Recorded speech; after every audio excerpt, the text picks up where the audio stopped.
உங்கள் மேலே ஒரு விமர்சனம் ஒன்று வைக்கிறாங்க நீங்கள் சோஷியல் சர்வீஸ் பண்ணும்போது. அந்த விமர்சனம் என்னன்னு உங்களுக்கு தெரியலன்னா? விமர்சனம் ஆளுக்கு ஏதாச்சும் ஒன்று சொல்லலாம். பெரும்பாலும் இப்போது நீங்கள் எந்த சர்வீஸ் பண்ணாலும் அவர் தலைவருக்கு நிற்கிறதுக்கு தான் அதை பண்ணிட்டு இருக்கா போல அப்படின்னு சொல்கிறாங்க. இந்த விமர்சனத்தை நீங்கள் எப்படி கையாளுறீங்க? இதை கண்டிப்பாக சொல்லுவாங்க. நான் எந்த இதுனா ஒன்று பண்ணான்னா நான் ஆரம்பித்த தலைவர் நின்று முன்னாடி செய்யும்போதெல்லாம் ஸ்கூல் குழந்தைங்களுக்கெல்லாம் நம்ம நோட் புக்கெலாம் கொடுக்கும்போதெல்லாம் பசங்களுக்கு 1ஆவதுலேருந்து 8ஆவது வரைக்கும் ஃபஸ்ட்டு, செகண்டு, தேர்டு அதில் ரொம்ப ஏழ்மையாக இருக்கிற பசங்க செலக்ட் பண்ணி பேக் ஆனது கொடுப்பேன் ஸ்கூலில் அப்போல்லாம். ஸோ கணேஷ் வராரு ஏதோ பண்ணுறாரு அப்படின்னு சொல்லுவாங்க. ஆனால் அதுக்கப்புறமா தலைவராக நின்று பிறகு நான் செய்கிற எந்த செயலும் அது கண்டினியூட்டி தான் நடக்குது. எந்த செயலும் பார்த்தீங்களன்னா இவர் தலைவர் அடுத்து தலைவர் ஆகிறதுக்காக செய்கிறாரு, இல்லையா அவர் ஏன் செய்ய போகிறாரு அப்படின்னு உண்மையிலே ஒரு விதத்தில் கொஞ்சம் வருத்தமாகவும் இருக்கும். எதை செய்தாலும் அதை தான் காரணம் காட்டுவாங்களான்ட்டு. இருந்தாலும் நான் என்ன சொல்லுவேன்னா, சரி எல்லோருமே இதேமாரி செய்யலாமே, தலைவர் ஆகணும்னு செய்யலாமே. Very good. அதுதான் நான் சொல்லுவேன். கொரோனா இது வந்ததில்ல, கொரோனா ஆமாம் ஆமாம். கொரோனாவில் பார்த்தீங்களன்னா ரொம்ப என்ன சொல்கிறது, 3 நாள் தான் நான் லாக் பண்ணிவிட்டு கேட்லாம் லாக் பண்ணிட்டு வீட்டுக்குள்ளே இருந்த மாதிரி இருந்தேன். அதுக்கப்புறம் பார்த்தீங்கன்னா கிராமம் எல்லா கிராமத்துலேயும் யாரெல்லாம் தனிமையில் இருக்கிறாங்க அந்த லிஸ்ட்டு எடுத்து அன்றைக்கி பார்த்தீங்கன்னா ஒவ்வொரு கிராமத்துலேருந்தும் இளைஞர்கள் 2 பேர் வாலண்டரி கொண்டு வந்து வீட்டுக்கு சாப்பாடு 52 நாள் கண்டினியூவாக சாப்பாடு கொடுத்தோம். பெரிய விஷயம். அது என்னால் மட்டும்ன்றது சாத்தியம் இல்லை. அதுதான் ரொம்ப பிரமிப்பான விஷயமா இருந்தது எனக்கு. உண்மையிலே பார்த்தீங்கன்னா அது கண்டினியூட்டியாக கொடுக்கணும்போது எல்லாமே தானாக முன் கொடுத்தாங்க. எங்கேயோ அறிமுகம் இல்லாத ஆளுங்களாம் கூட நான் பண்ணுறேன் அப்படின்னு. அதனுடைய கண்டினியூட்டி தான் இந்த அரிசி கொடுக்கறது வீட்டுக்கு. அப்போ சாப்பாடு கொடுத்தோம். இப்போ அட்லீஸ்ட் அரிசினா அவங்களே சமைச்சு சாப்பிட்டுக்கிட்டோம். முடியாதவங்க வேலைக்கு போக முடியாதுன்றது கொடுக்குது. நான் அந்த பேக் பார்த்தேன்னா அந்த பேக்கில் என்னென்னலாம் இருக்குது? அந்த பேக்கில் குறைஞ்சபட்சம் 4 கிலோ அரிசி இருக்கும். ஒரு ஆள் தானே, சிங்கிள் மேனுக்கு. ஆமாம், 4 கிலோ அரிசி இருக்கும். அந்த ஒரு மளிகை காய்கறி இருக்காது. அரிசி, பருப்பு, அந்த சாப்பாடு செய்து சாப்பிட்றதுக்கு என்ன தேவையோ அது அத்தனையும் வச்சு எல்லாம் பொருளாக இருக்கும். அதை பார்த்தேன். அந்த மூட்டை 2 மூட்டை கொடுக்குறீங்க. ஒரு மூட்டையில் அந்த மளிகை சாமான் இருக்குது, இன்னொரு பையில் அரிசி இருக்குது. 2 பை வாங்குறாங்க. அது அவங்களுக்கு குறைஞ்சபட்சம் அவங்களுக்கு ஒரு ஆளுக்கு பார்த்தீங்கன்னா ஒரு 15 நாள் 20 நாளுக்கு யாருக்குரிய சிங்கிள் மேனுக்கு சாப்பாட்டுக்கு அது கரெக்டாக இருக்கும். மேற்கொண்டு அவங்களுக்கு அந்த ஓஏபி பைசா வருது, அதெல்லாம் வச்சு சப்போஸ் முடியலாத பட்சத்தில் யாருக்குன்னா நானே ஹாஸ்பிட்டலுக்கு நான் கொண்டு போயிட்டு அவங்களுக்கு மருந்துலாம் நாங்களே வாங்கி கொடுத்தேன். சரிங்க. இப்போ நீங்கள் இந்த சர்வீஸ் பண்ணதுலேயே உங்களுக்கு மறக்க முடியாத தருணம், இதை நான் பண்ணிவிட்டு இன்றைக்கும் நான் பெருமையாக இருக்கேன், ரொம்ப சந்தோஷப்படுறேன் அப்படின்னா என்ன சர்வீஸ் பண்ணீங்க? அது ஒன்றா சொல்லிகிட்டே வரலாம். பட் மறக்க முடியாத தருணம்னா அடிக்கடிக்கு நான் சொல்கிறதெல்லாம் பார்த்தீங்கன்னா வரதா புயலில் அந்த மரம் ஒன்று விழுந்துச்சு. பெரிய 60 வருஷத்துக்கு மேலே மரம் ஒன்று வரதா புயலில் விழுந்துச்சு. எந்த இடத்துலனா? நம்ம மணலேரி கண்டிக்கில். ஓகே. ஸோ அது பார்த்தீங்கன்னா பிரம்மாண்டமான மரம். ஒரு 3 பேர் 4 பேர் சேர்ந்து பிடிச்சாதான் அந்த மரத்தை பிடிக்க முடியும், அந்த அளவுக்கு மரம். அந்த மரம் விழுந்துட்டு சாதாரண பிளாட் ஆகிடுச்சு. எல்லாம் கட் பண்ணி எடுத்துட்டாங்க. அந்த மொக்கையை மட்டும் தூக்க முடியாது, ஸ்க்ரெயின் வச்சா தான் தூக்க முடியும். அதனால் அப்படியே விட்டுட்டு போயிட்டாங்க. அப்புறம் எடுத்துக்கிறேன்ட்டு போயிட்டாங்கண்ணா. தற்செயலாக நான் அந்த பக்கம் போகும்போது பார்த்தீங்கன்னா அந்த மரம் படுத்துகிட்டே துளுத்துருந்து தவுளுன்னு சின்ன வேரில் இவ்வளோ பெரிய மரம் உடம்பு அப்படியே பசுமையாக இருக்குது மேலே. இதை நான் நடப்பறேன் நான் அப்படின்னு. நாங்களாம் சாமியாக கும்பிட்டு இருந்தோம், இன்றைக்கி விழுந்துச்சு, அதை எடுத்து போகிறதுக்கு வரேன்னு இருக்காங்க, எடுக்கக்கூடாது, நானே நட்டுறேன் அப்படின்னு சொல்லிட்டு ஜேசிபி ஸ்க்ரெயின்லாம் கொண்டு அந்த மரத்தை நட்டேன். அதுதான் என்னுடைய ஃபஸ்ட்டு ஃபேஸ்புக்கில் வச்ச இதுவாக இருக்கும், நான் ஸ்டேட்டஸ் போட்டது. Okay okay. அப்போ பார்த்தீங்கன்னா அந்த மரம் 2016 அந்த மொக்கையை மட்டும் நட்டுட்டு ஃபோட்டோ வைக்கும்போது எல்லாரும் வெளியிலேருந்துலாம் எனக்கு ஃபோன் எப்படிப்பா இவ்வளோ பெரிய மரம் மறுபடியும் துளுக்குமா அப்படின்னு. கண்டிப்பாக துளுக்கும் அப்படின்னு. சரி, அதை பார்த்துட்டு நாங்களும் நடலான்னு கேட்டோம் அப்படின்னு. ஸோ புருஷவாக்கத்தில் அதையும் நட்டாங்க. இன்றைக்கி அந்த மரம் கிராஸ் பண்ணும்போதெல்லாம் நான் ரொம்ப தனக்குள்ள ஒரு சந்தோஷம் வருது. அது அகங்காரம்னு சொல்ல முடியாது, நாமும் அதுக்கு ஒரு வச்ச மரத்தினால இன்றைக்கி இவ்வளோ இந்த அளவுக்கு மரம் பிரம்மாண்டமாக இருந்துச்சு இன்றைக்கி மரம். அதை நினைக்கும் போதெல்லாம் கொஞ்சம் இவ்வளோ சர்வீஸ் இருக்கும்போது அதை நினைக்கும் போது எனக்கு கொஞ்சம் அந்த பசுமையாக மரம் எப்படி இருக்கு, என் மனமும் பசுமையாக. இப்போ பொதுவாக நேர்காணல் ஒருத்தரை பார்க்க போகிறோன்னா அவங்கள பற்றி தெரிஞ்சுப்போம். இன்றைக்கி அது சோஷியல் மீடியாவில் தான் அவங்கள பற்றி தெரிஞ்சுக்க முடியும், இல்லைன்னா பக்கத்தில் கேட்டு தான் தெரிஞ்சுக்க முடியும். அப்படி பார்க்கும்போது உங்களுடைய ஃபேஸ்புக்கில் பார்த்தேன், இந்த பண விதைகள்லாம் வந்து ஒவ்வொரு ஏரிக்கரை மேலேயும் வைக்கிறீங்க. ம். நீங்கள், அண்ணி, பசங்க, உங்கள் கூட அப்புறம் ரமேஷ் அண்ணன் இருக்காரு, அப்புறம் இன்னொருத்தர் சுரேந்தர். சுரேந்தர் அவர் இருக்காரு, அவங்களாம் வைக்கிறீங்க. இதனுடைய ஊக்கம் யாரு கொடுத்து, எதுக்காக இந்த முயற்சி எடுத்தீங்க? பண விதைகள் வைக்கின்றது என்னுடைய இது வந்து எப்படின்னா, நாம் இன்னைக்கு வந்து பணம் சாப்பிட்றோம், அதனுடைய பயனை அனுபவிக்கிறோம். நம்ம சங்கதிங்களுக்கு பிற்காலத்தில் யாராச்சும் நம்ம என்ன பண்ணோம்னா, அட்லீஸ்ட் ஒரு விதை நட்டால் கூட அவங்க அனுபவிக்கிறதுக்கான இது. இதை நான் என்ன பண்ணுவேன்னா, எங்கெல்லாம் பண விதைகள்லாம் கிடைக்குதோ எங்கள் வீட்டாண்ட ஒரு மரம் இருக்குது, அதிலேருந்து எடுத்துருவேன், அதெல்லாம் சேகரிச்சுட்டே வருவேன். எங்களுக்கு எப்போ மேக்ஸிமம்னா தீபாவளி டைமு அதுதான் வந்து நாங்கள் சூஸ் பண்ணி வச்சுருந்தோம். தீபாவளின்னா நம்ம வந்து காலையில் சாமி கும்பிட்டு அந்த விதைகள்லாம் வண்டியில் எடுத்து போட்டுக்கின்னு முன்னாடியே யாரெல்லாம் ஃப்ரெண்ட்ஸ் சர்க்கிள் இருக்காங்களோ அவங்களாம் சொல்லிவிடுவேன். அவங்களாம் வந்து அந்த ஏரிக்கரையில் வந்துருக்கும்பா இதுமாரி பணம் விதை நடப்போகிறோம் அப்படின்னும். ஸோ அதில் எவ்வளோ பேர் முடிஞ்ச அளவுக்கு கலந்துப்பாங்க. கலந்துடுறாங்களோ இல்லையா, நாங்கள் 4 பேர் கம்பல்சரி எங்கள் பசங்களாம் ரொம்ப இன்ட்ரெஸ்ட் காட்டுவாங்க. வாங்க டேடி நம்ம போயிடலாம். எல்லோரும் வெளியில் அங்கே போவாங்க போனால் எங்கள் பசங்களுக்கு உண்மையிலேயே ரொம்ப தேங்க்ஸ் சொல்லலாம் இந்த விஷயத்தில். வாங்க டேடி நம்ம உண்மையிலேயே பணம் விதைக்கணும், நாங்கள் மறந்தா கூட நீங்கள் வாங்க டேடி இந்த வருஷமாக நம்ம பணம் விதை வைக்கணும். அவங்க வருஷம் கரெக்டாக அந்த தீபாவளினாவே கொண்டு வந்துடும்.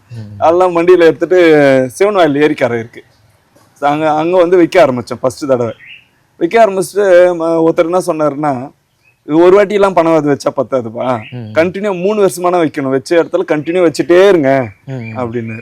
சரி நாங்கள் வந்து 4 வருஷம் டார்கெட் வச்சு 4 வருஷமாக பணம் விதைன்னா அன்றைக்கி கரெக்டாக தீபாவளினா எடுத்துகிட்டு போய்டும். உண்மையிலே கடவுளுக்கும் நன்றி சொல்கிறேன். அந்த நேரம் வந்து எங்களுக்கு வந்து எந்த ஒரு டென்ஷனும் இல்லாமல் உடம்பு ஆரோக்கியத்தோடு கொடுக்கறதுக்கு அதெல்லாம் போயிட்டு பண விதைங்க வைக்க ஆரம்பித்தோம். இங்கேருந்து 2 கிலோமீட்டரு சுற்றளவில் பண விதை வச்சு மறு வருஷம் போயிட்டு அந்த சின்னதாக வளர்ந்துருக்கும். அதை பார்க்கும்போது அதுவே நம்மளை ஊக்கப்படுத்துகிற மாதிரி இருக்கும். பாருங்கள் நான் போன வாட்டி வச்சு வந்துச்சு, எங்கள் பசங்களாம் ரொம்ப ஜாலியாக இருப்பாங்க. அது மாதிரி கண்டினியூ 4 வருஷம் வச்சுருக்கேன் பண விதைங்களை. இன்றைக்கி பார்த்தீங்கன்னா ஏரிக்கரையில் வந்து நல்ல ஓரளவுக்கு செடி கண்டினியூ அந்த கோயம்பாக்கம் வரைக்கும், இந்த பக்கம் அந்த சிறுகாலத்தூர் வரைக்கும் அங்கங்கே செடிகள் வர ஆரம்பிச்சிச்சு. இப்போ அந்த வில்லேஜ் முடிச்சுட்டு இப்போ மேலக்குண்டியார் வில்லேஜில் குளக்கரைங்கெல்லாம் தேர்ந்தெடுத்து வச்சுட்டு வரேன். அங்கேயும் செடி வந்துச்சு. அது கண்டினியூ நடந்துகிட்டே இருக்குது அந்த பண விதைகள். இப்போ இந்த சர்வீஸ்லாம் பண்ணிட்டு இருக்கீங்களாண்ணா, உங்களுடைய எதிர்கால இலக்கு என்ன? எதுக்காக இதெல்லாம் பண்ணிட்டு இருக்கீங்க? எதிர்காலம் இருக்குன்னா நம்ம சார்ந்து நம்ம வாழ்கிற பகுதி வந்து ரொம்ப ஒரு அட்வான்ஸாக இருக்கணும். நல்லா அதாவது பசுமையாகவும் நீர் ஆதாரம் மெயினாக. ஒரு டைமில் வந்து பார்த்திங்கன்னா 20 அடி 30 அடி 40 அடி போனாவே தண்ணி கிடச்சிடும். இன்றைக்கி வந்து பார்த்திங்கன்னா ஒரு 60 அடி கிட்ட போயிடுச்சு தண்ணி. நீர் ஆதாரத்துக்கு இம்பார்ட்டண்ட்டாக கொடுக்கணுன்னா ஏரிகள்லாம் ஃபுல்லாகணும். மெயினாக குளங்கள்லாம் வந்து அங்கங்கே சீரமைக்கணுன்றதுனால இப்போ லாஸ்ட்டாக கூட வந்து அந்த ஃபோட்டோலாம் எடுத்து இது நம்ம வீடியோவுக்கு லெட்ரு கொடுத்துருக்கேன். கிராம மக்கள்லாம் ஒருங்கிணைச்சு குளத்தை தூர்வாரி ஜேசிபிலாம் வச்சு தண்ணி வச்சா மாடு கண்ணுங்கள்லாம் குடிக்கும். ப்ளஸ் வந்து பூமியினுடைய நீராதாரம் அந்த மட்டும் நம்ம வந்து தண்ணி நீராதாரத்துக்கு இம்பார்ட்டன்ட் கொடுக்கணுன்றது தான் என்னுடைய வருங்க. எந்த இடத்துல பண்ண போகிறீங்கன்னா அது? இப்போ ஃபஸ்ட்டு ஆரம்பிச்சிருக்கிறது வந்து மேலக்குண்டியார் பஞ்சாயத்தில் இருக்கிற கரையாமேடு. அங்கே ஒரு பெரிய குளம் வந்து முள் போதராக ஆகிட்டு இருக்குது. அதனுடைய ஃபோட்டோ கூட எங்களுக்கு இருக்குது. எல்லாமே எடுத்து இப்போது லெட்ரு வச்சுருக்கேன் வீடியோக்கு. அவங்களும் பர்மிஷன் தரேன்னு சொல்லிட்டாங்க. கொடுத்தாங்கன்னா நான் அதை ஸ்டார்ட் பண்ண போகிறேன். ரொம்ப நல்ல விஷயம் அது. ஓகேண்ணா, இப்போது நீங்கள் சின்ன வயசுலேருந்து பிஸ்னஸாக இருக்கட்டும், இல்லை இந்த சமூக சேவையாக இருக்கட்டும், இல்லை உங்களோட பர்சனல் லைஃபாக இருந்தாலும் நீங்கள் யாருக்கெல்லாம் நன்றி சொல்ல கடமைப்பட்டிருக்கீங்க? ஆரம்பம் முதல் காலத்துலேருந்து நன்றி சொல்லணுன்னா எவ்வளோ பேருக்கு எல்லாருக்குமே ஒவ்வொரு சேரும் நன்றி சொல்லிட்டு தான் இருக்கேன். ஏன்னா என்னுடைய நிகழ்வுகளில் அத்தனை பேருக்கும் வந்து நன்றி சொல்லணுன்னா, ஆரம்பத்தில் பார்த்தீங்கன்னா சின்ன வயசில் எனக்கு வந்து இந்த தொழிலை வந்து கற்றுக் கொடுத்த குரு, இந்த ரெடிமேட் கார்மெண்ட்ஸ் வந்து உள்ளே வர்றதுக்கான ஆரம்ப அச்சாணி அவர் தான். அவருக்கு முதல் நன்றி நான் சொல்கிறேன், என் குருவுக்கு நன்றி சொல்கிறேன். அதுக்கப்புறமா நான் படிக்கிற ஸ்கூலில் வந்து என்ன சொல்கிறது, என்ன சின்ன வயசு நான் ஒரு 4வது படிக்கும்போது அப்போது வந்து பார்த்திங்கன்னா செல்லமுத்தையான்னு சொல்லிட்டு ஒரு ஆசிரியர், அவர் வந்து பார்த்திங்கன்னா என்னை ஊக்கப்படுத்திகிட்டே இருப்பார், எதனா ஒன்று சொல்லிகிட்டே இருப்பார். விவசாய ஆசிரியராக அப்போ வந்தார் நான் படிக்கும்போது. இன்ன வரைக்கும் கூட அவருடைய கான்டாக்ட் இருக்குது எனக்கு. சூப்பர். அவருக்கு என்னுடைய நன்றி சொல்கிறேன். அதுக்கப்புறம் பார்த்திங்கன்னா எங்கள் அப்பா அம்மா வந்து கல்வி வந்து எனக்கு 10வது வரைக்கும் அப்போல்லாம் வந்து 8வது முடித்தா நிறுத்திடுவாங்க. என் கிராமத்துலலாம் அதிகமாக. இதுக்கு மேலே வந்து விவசாயத்துக்கு போய்ப்பார், கூலி தான்ட்டு. நீ படிடான்னு 10வது வரைக்கும் போனால் எங்கள் வீட்டில் அப்போது ஏழ்மையாக இருந்தால் கூட படிக்க வச்சாங்க. அவங்களுக்கும் இந்த நேரத்தில் நன்றி சொல்கிறேன். அதுக்கப்புறம் பார்த்தீங்கன்னா வளர்ந்து வந்த காலத்தில் நான் கொஞ்சம் 10வதுலாம் முடிச்சுட்டு நடராஜன் சொல்லிட்டு ஒரு சார் இருக்கார், ஃபார்மசியாக வந்து ஒர்க் பண்ணியிருந்தார். அவரும் பார்த்தீங்கன்னா இன்ன வரைக்கும் அவருக்கு வந்து எனக்கு வந்து எதனா ஒருன்னா அவரை கூட பேசும்போது சில இது பண்ணுவார். நன்றி, அவருக்கு இந்த நேரத்தில் நன்றி சொல்கிறேன். என்னுடைய நண்பர்கள் கிராமத்தில் இருக்கிற ரமேஷ், அவர் இப்போது என்ன கூட சேர்ந்து வந்து பண்ணுறாரு. எதுவாக இருந்தாலும் சரி அவர்களை பேசும்போது இத்தருணத்தில் அவருக்கும் வந்து சோசியல் ஒர்க்கு ரொம்ப ஹெல்ப்பாக இருக்கிறாரு கிராம மேம்பாட்டுக்கு. அவருக்கும் வந்து நன்றி சொல்கிறேன். கருணாகரன் ஐயா அவங்களாம் இப்போது எந்த ஒரு செயலுமே வந்து நம்ம அடுத்தடுத்து செய்யணுன்னாவே இவங்க வந்து பெரிய லெவலில் இருக்கிற ஆளுங்க. அவங்க பார்த்திங்கன்னா சாதாரணமாக வந்து இறங்கி வேலை செய்வாங்க. ஒரு குப்பை இருக்கும், சாதாரணமாக இல்லைவாங்க, அவங்க சொன்னால் உடனே செய்கிறதுக்கு ஆள் இருக்கும், ஆனால் உடனே அவங்க செய்வாங்க. இவங்கெல்லாம் வந்து பார்த்திங்களா அவங்கள பார்க்கும்போது நன்றி சொல்கிறதில்ல, உண்மையிலே வந்து இவங்களாம் இப்படி இருக்காங்களே, நம்ம ஏன் இன்னும் கற்றுக்க வேண்டிய விஷயம் நிறைய இருக்குன்றது இவங்கள பார்த்து இம்ப்ரெஸ் ஆகிறேன். அது கருணாகரன் ஐயா. எனக்கு எந்த ஒரு பணம் பற்றாக்குறையாக இருந்தாலும் சரி, எதுவாக இருந்தாலும் எந்த ஒரு சோர்சியல் சர்வீஸாக இருந்தாலும் பண்ணினேன். சாய்ராம் ஐயா தெய்வங்கள், அவங்களாம் உண்மையிலே வந்து என்ன சொல்கிறது, மாமனிதர்கள்லாம் அவங்களும் ஒரு தெய்வங்கள் தான்.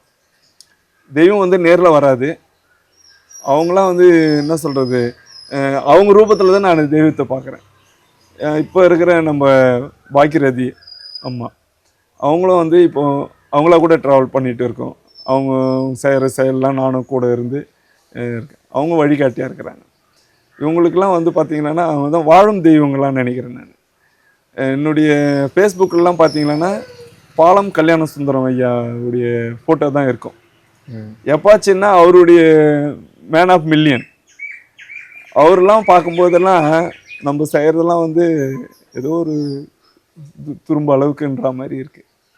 இப்படி எவ்வளோ பேர் எங்களை பார்த்து தான் அவங்களுக்கெல்லாம் இந்த நேரத்தில் வந்து நினைவு கூர்ந்து என்னுடைய நன்றி. ஏன்னா நான் வளர்கிறதுக்கு என்னுடைய செயல்கள்லாம் வந்து கொஞ்சம் சிறப்பாக மாற்றத்துக்கு இவங்களுடைய இம்ப்ரெஸ் தான் எனக்கு ஒத்துழைப்பாக இருக்குது.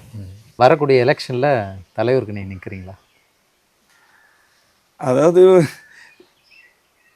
தலைவருக்கு வந்து நிற்கணுன்றது என்னுடைய மனசில் வந்து ஒரு முறை வந்து தலைவராக இருக்கணும், ஒரு முறை மட்டும் தலைவராகணும். அந்த தலைவராகி கிராமத்தில் வந்து இப்படி தான் ஒரு தலைவர் இருந்தால் இப்படியும் பண்ணுவாங்களான்றது எல்லோரும் உணரணும். அது மாதிரி, ஏன்னா நெக்ஸ்ட் டைம் அந்த இடத்துக்கு யாருன்னா வந்தாங்கன்னா எப்போ இப்படிலாம் செய்திருக்காங்க, நம்ம செய்யலைன்னா சும்மா விட மாட்டாங்க. அந்த ஒரு இடத்த வந்து அது மாதிரி ஒரு எண்ணத்தை வந்து தாக்கத்தை ஏற்படுத்தணும். அதுதான் என்னுடைய தலைவர் கண்டி. எனக்கு தலைவராக இருக்கணும், அது அரசியலில் கண்டினியூவாக இருக்கணும் அப்படின்லாம் இல்லை. கிராமத்துக்கு தலைவர்ன்றது வந்து ரொம்ப இம்பார்ட்டன்ட்.